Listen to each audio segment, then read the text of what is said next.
Hello students. Last video lecture में हमने retention of configuration के बारे में स्टडी किया था।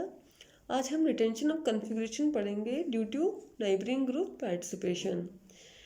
यहाँ पे देखिए हम सब्जेक्ट जो ले रहे हैं, जो रिएक्टेंट ले रहे हैं, वो यदि क्रेल है और इसमें लिविंग ग्रुप की बीटा पोजीशन पर यदि कोई ऐसा ग्रुप प्रेजेंट हो जिसके पास में नॉन बॉन्डिंग इलेक्ट्रॉन्स प्रेजेंट हो, तो उस स्थिति में भी जो कॉन्फ़िगरेशन होता है उसमें कोई चेंज नहीं होता है। इसे हम नेबरिंग ग्रुप पार्टिसिपेशन मैकेनिज्म के द्वारा इसे हम इजीली समझ सकते हैं, क्योंकि यहाँ पे क्या होता है, जो सब्स्टिट्यूशन होता है वो दो बार SN2 मैकेनिज्म के द्वारा होता है।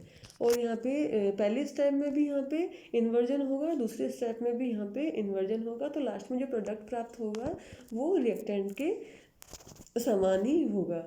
तो यहाँ पे देखिए हमने जो सब्सट्रैक्ट लिया है, ये सब्सट्रैक्ट है, ये अल्फा कार्बन एटम है और ये दूसरा carbon atom beta carbon atom है, और इस पर सब्स्टिट्यूएंट प्रेजेंट है जिसके पास में नॉन बॉन्डिंग इलेक्ट्रॉन्स प्रेजेंट है।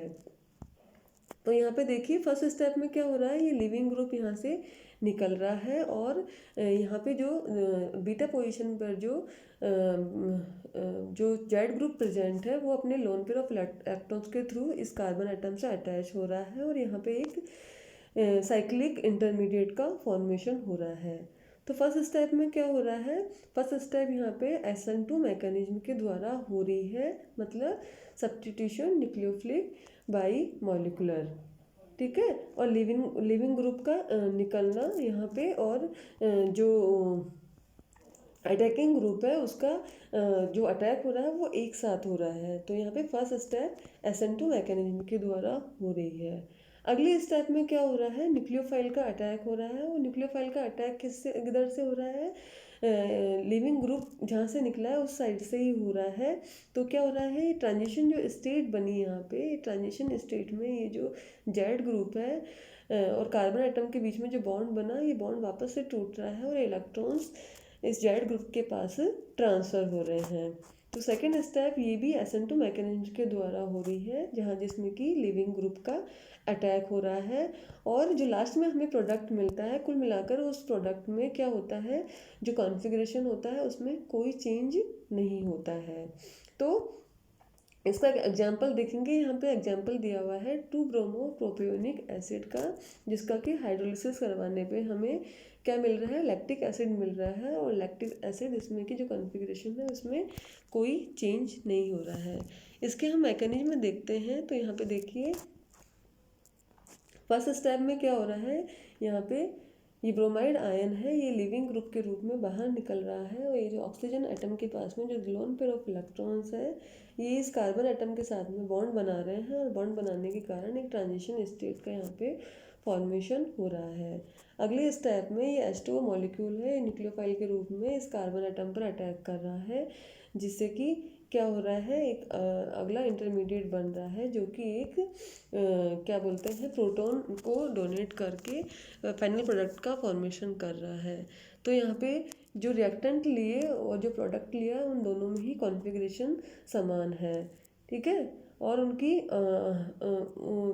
जो कॉन्फ़िगरेशन समान होने के कारण क्या हो रहा है, यहाँ पे किसी भी तरह का कॉन्फ़िगरेशन में चेंज नहीं हो रहा है। तो इस जो प्रोसेस है इसको बोल रहे हैं रिटेंशन ऑफ कॉन्फ़िगरेशन। लेकिन ये प्रोसेस किसके द्वारा हो रहा है, नेबरिंग ग्रुप पार्टिसिपेशन के कारण। नेबरिंग जो ग्रुप है उसके पार्टिसिपेंट के कारण ये रिएक्शन हो रही है, तो इसको इसलिए इस रिएक्शन को बोलते हैं नेबरिंग ग्रुप पार्टिसिपेशन मैकेनिज्म। अगली रिएक्शन है यहाँ पे रेसिमाइजेशन। यहाँ पे जो मैंने बताया आपको, वाल्डन इन्वर्जन या inversion of configuration, retention of configuration by name, in topics के अकॉर्डिंग क्वेश्चंस आपसे पूछ सकते हैं, शॉर्ट क्वेश्चन पूछ सकते हैं, या आपसे डिटेल में भी पूछ सकते हैं। तो आप मैकेनिज्म के द्वारा उसको बताना है आपको। अगला टॉपिक है यहाँ पे रेसिमाइजेशन। यहाँ पे क्या कर रहे हैं, एक ऑप्टिकल एक्टिव कंपाउंड 2-क्लोरोब्यूटेन का हाइड्रोलिसिस करवाया गया है। तो हाइड्रोलिसिस यहाँ पे एसिड की प्रेजेंस में किया गया है, डाइल्यूट HCl या H2SO4 की प्रेजेंस में। तो हमें ऑप्टिकल एक्टिव 2-ब्यूटेनॉल का यहाँ पे फॉर्मेशन हो रहा है। ये जो रिएक्शन होती है SN2 मैकेनिज्म के द्वारा होती है, और इस रिएक्शन में क्योंकि SN2 मैकेनिज्म के द्वारा होती है सब्स्टिट्यूशन न्यूक्लियोफिलिक यूनिमोलिकुलर, तो यहाँ पे 2 स्टेप्स होती है। फर्स्ट स्टेप में क्या होता है, कार्बोकैटायन का फॉर्मेशन होता है। फर्स्ट स्टेप में लिविंग ग्रुप निकलता है और कार्बोकैटायन का फॉर्मेशन होता है, ठीक है। तो यहाँ पे जो कार्बोकैटायन बनता है, सेकेंड स्टेप में उस कार्बोकैटायन पर न्यूक्लियोफाइल का अटैक सामने की तरफ से भी हो सकता है और बैक साइड से भी हो सकता है, क्योंकि दोनों तरफ से न्यूक्लियोफाइल का अटैक होता है, तो इस कारण से 2 तरह के यहाँ पे प्रोडक्ट्स बनते हैं। तो यहाँ पे मान लीजिए हम यहाँ पे जैसे हमने यहाँ पे आइसोमर लिया S2 क्लोरोब्यूटेन, तो यहाँ पे जो प्रोडक्ट बनेगा वो R भी हो सकता है, सो कॉन्फ़िगरेशन R भी हो सकता है। R भी हो आधे प्रोडक्ट का कॉन्फ़िगरेशन R होगा, आधे प्रोडक्ट का कॉन्फ़िगरेशन S होगा। तो 2 तरह के यहाँ पे आइसोमर्स प्राप्त होंगे, तो इस मिक्सचर को हम कहेंगे रेसिमिक मिक्सचर, और ये पूरा प्रोसेस है इसको कहेंगे हम रेसिमाइजेशन। यहाँ पे दिया गया है S2 क्लोरोब्यूटेन, यहाँ पे लिविंग ग्रुप निकल रहा है, तो यहाँ पे एक S ब्यूटिल कार्बोकैटायन का इसमें देखिए ये फॉर्मेशन हो रहा है। ये जो कार्बोकैटायन बना, इस कार्बोकैटायन पर जो H2O मॉलिक्यूल न्यूक्लियोफाइल के रूप में अटैक कर रहा है, ये बैक साइड से भी अटैक कर रहा है और सामने साइड से भी अटैक कर रहा है। तो क्योंकि इस जो कार्बोकैटायन बन रहा है, इसकी जो ज्योमेट्री है वो कैसी है, कोप्लेनर है, और sp2 हाइब्रिडाइजेशन है इसमें। कोप्लेनर ज्योमेट्री को होने के कारण न्यूक्लियोफाइल का अटैक दोनों तरफ से हो रहा है। तो यहाँ पे जो प्रोडक्ट के रूप में 2 तरह के आइसोमर यहाँ पे हमें प्राप्त हो रहे हैं, R2 ब्यूटेनॉल और S2 ब्यूटेनॉल। तो यहाँ पे क्या हो रहा है, कॉन्फ़िगरेशन में इन्वर्जन भी हो रहा है और रिटेंशन ऑफ कॉन्फ़िगरेशन भी हो रहा है। तो इस कारण से यहाँ पे 2 तरह के एनेंशियमर्स बन रहे हैं, हमें प्राप्त हो रहे हैं, ठीक है। तो 2 तरह के एनेंशियमर्स प्राप्त हो रहे हैं, तो इस मिक्सचर को कहेंगे हम रेसिमिक मिक्सचर, जो कि बराबर अनुपात में है, बराबर रेशियो में है। यहाँ पे क्या होता है, क्योंकि 2 तरह के आइसोमर्स यहाँ पे प्राप्त हो रहे हैं, तो एक आइसोमर के द्वारा दूसरे आइसोमर की जो ऑप्टिकल एक्टिविटी है वो डिस्ट्रॉय हो जाती है, ठीक है। तो ये जो मिक्सचर होता है, पूरा मिक्सचर ये कैसा हो जाता है, ऑप्टिकल इनएक्टिव हो जाता है, ठीक है। तो ये एक आइसोमर के द्वारा, क्योंकि दूसरे आइसोमर की ऑप्टिकल एक्टिविटी या ऑप्टिकल प्रॉपर्टी है वो डिस्ट्रॉय हो रही है, तो इस तरह का जो कंपेंसेशन होता है उसको बोलते हैं एक्सटर्नल कंपेंसेशन। बाय नेम इस पर भी आपका क्वेश्चन आ सकता है एग्जाम में कि एक्सटर्नल कंपेंसेशन किसे कहा जाता है।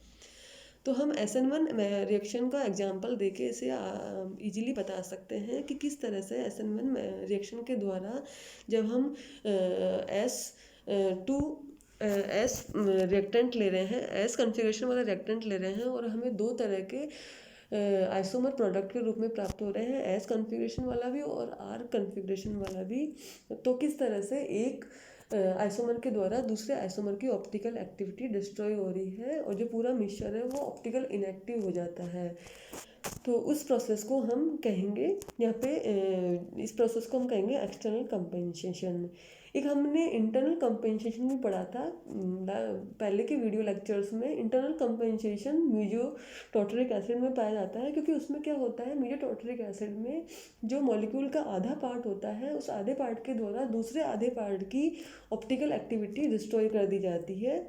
तो उस तरह का, क्योंकि उसमें मॉलिक्यूल के एक पार्ट के द्वारा दूसरे पार्ट की ऑप्टिकल एक्टिविटी डिस्ट्रॉय हो रही है, तो एक उस तरह के कंपेंसेशन को कहेंगे हम इंटरनल कंपेंसेशन। तो ये जो प्रोसेस है या ये जो हाइपोथेसिस है, ये किसके विपरीत है, एक्सटर्नल कंपेंसेशन के एकदम विपरीत है, क्योंकि यहाँ पे एक आइसोमर के द्वारा दूसरे आइसोमर की ऑप्टिकल एक्टिविटी डिस्ट्रॉय हो रही है।